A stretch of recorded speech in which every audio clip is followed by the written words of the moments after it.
Au nom du Père et du Fils et du Saint-Esprit. Amen.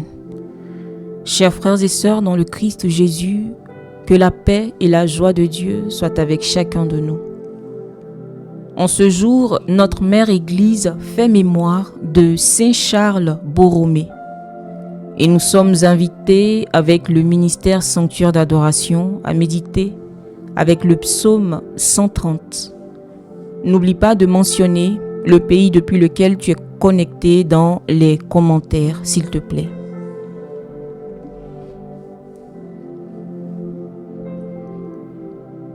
Garde mon âme dans la paix près de toi, Seigneur. Seigneur, je n'ai pas le cœur fier, ni le regard ambitieux. Je ne poursuis ni grand dessein, ni merveille qui me dépasse. Non, mais je tiens mon âme égale et silencieuse. Mon âme est en moi comme un enfant, comme un petit enfant contre sa mère. Attends le Seigneur Israël, maintenant et à jamais. Garde mon âme dans la paix, près de toi, Seigneur.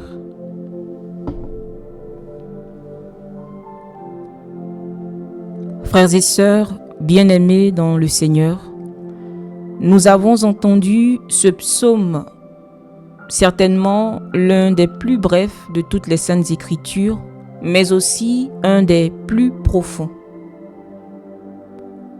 Seigneur, je n'ai pas le cœur fier ni le regard ambitieux. Cette première partie du psaume nous plonge dans l'attitude fondamentale du croyant, celle de l'humilité. Le psalmiste rejette l'orgueil spirituel, celui qui nous fait croire que nous pouvons nous élever par nos propres forces. Le cœur humble reconnaît que tout vient de Dieu et que tout retourne à Dieu. Et Saint Charles Borromée, qui a été créé cardinal à seulement 22 ans, ne s'est pas laissé enivrer par les honneurs. Il aurait bien pu mener une vie confortable à Rome, entouré de toutes sortes de privilèges. Mais il a choisi un autre chemin, celui du service, de la réforme, de la pauvreté du cœur. Lorsqu'il devient archevêque de Milan, il mit sa vie au service des pauvres et des malades, surtout pendant la peste. Il avait lui-même pris l'initiative d'aller visiter les mourants, portant la communion, consolant, priant au péril même de sa vie. Oui, frères et sœurs, sans humilité, il n'y a ni vraie prière, ni véritable paix.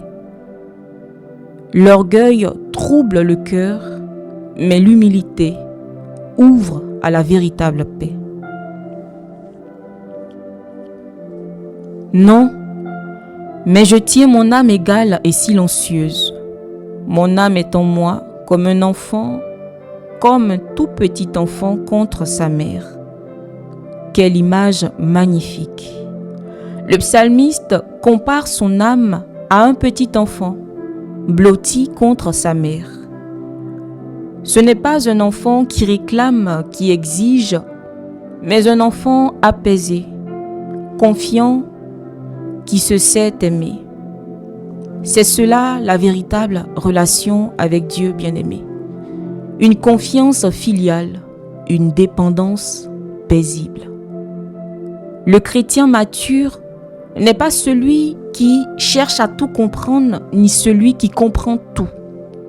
C'est celui qui se repose dans les bras de Dieu, même lorsqu'il ne comprend rien. Saint Charles Borromée vivait pleinement cette attitude. Malgré le poids des responsabilités, malgré les critiques, les tensions de la réforme de l'Église après le Concile de Trente, il restait un homme de prière. Chaque jour, il passait de longues heures devant le Saint-Sacrement. Et il disait souvent, « Il faut d'abord se donner à Dieu avant de se donner aux autres. » Le catéchisme de l'Église catholique nous le rappelle au numéro 2730. Et je cite, « La vigilance du cœur dans l'humilité, la confiance et l'amour est la seule condition de la prière. » Voyez, frères et sœurs, la paix du cœur ne vient pas du contrôle, mais de l'abandon total à Dieu. L'âme qui s'abandonne à Dieu devient comme cet enfant, tranquille, confiante, paisible.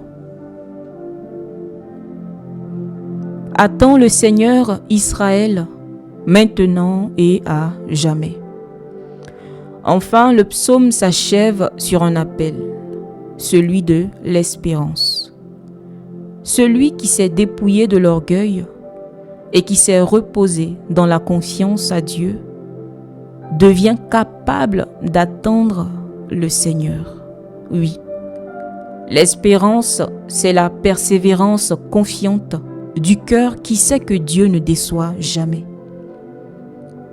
Saint Charles Borromée a vu cette espérance au milieu des tempêtes, la peste, les divisions, la résistance à la réforme, mais jamais il n'a cessé d'espérer en la puissance du Christ vivant dans son Église. Et il nous laisse ce témoignage, celui que la fidélité dans les petites choses construit la paix durable. Le catéchisme nous enseigne au numéro 1817 ceci: l'espérance est la vertu théologale par laquelle nous désirons, comme notre bonheur, le royaume des cieux et la vie éternelle, mettant notre confiance dans les promesses du Christ. Ainsi, frères et sœurs, j'ai envie de nous dire que le psaume nous trace un chemin spirituel en 3 étapes. L'humilité du cœur, la confiance filiale et l'espérance persévérante. C'est le chemin de la véritable paix. C'est le chemin que le monde ne peut nous donner, cette paix qui ne vient pas du monde. Si tu m'écoutes, mon frère, ma sœur, et que ton cœur est agité, si ton âme est troublée, écoute s'il te plaît le souffle de ce psaume. Garde mon âme dans la paix près de toi, Seigneur. La paix n'est pas l'absence des tempêtes, retiens-le, mais la présence de Dieu au milieu des tempêtes. Apprenons de Saint Charles Borromée comment demeurer humble, comment servir sans bruit, comment prier avec foi et comment attendre le Seigneur avec patience.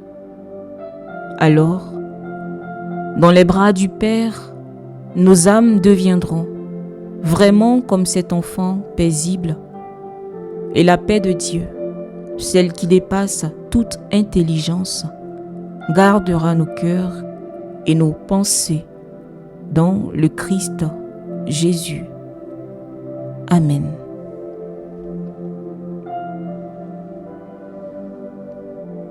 Cœur sacré de Jésus, ayez pitié de nous. Cœur immaculé et douloureux de Marie, priez pour nous. Cœur chaste et pieux de Joseph, priez pour nous. Saint Charles Borromée, priez pour nous. Tous les saints et les saintes du Seigneur, intercédez pour nous et pour nos familles. Nos saints anges gardiens, veillez sur nous. Esprit Saint, éclairez-nous. Esprit Saint, éclairez-nous. Esprit Saint, éclairez-nous et fortifiez-nous. Que par la miséricorde de Dieu, les âmes des fidèles trépassés reposent en paix. Amen. Chers frères et sœurs, que le Seigneur nous bénisse, qu'il nous garde de tout mal et nous conduise à la vie éternelle, au nom du Père et du Fils et du Saint-Esprit. Amen. Bénissons le Seigneur, nous rendons grâce à Dieu.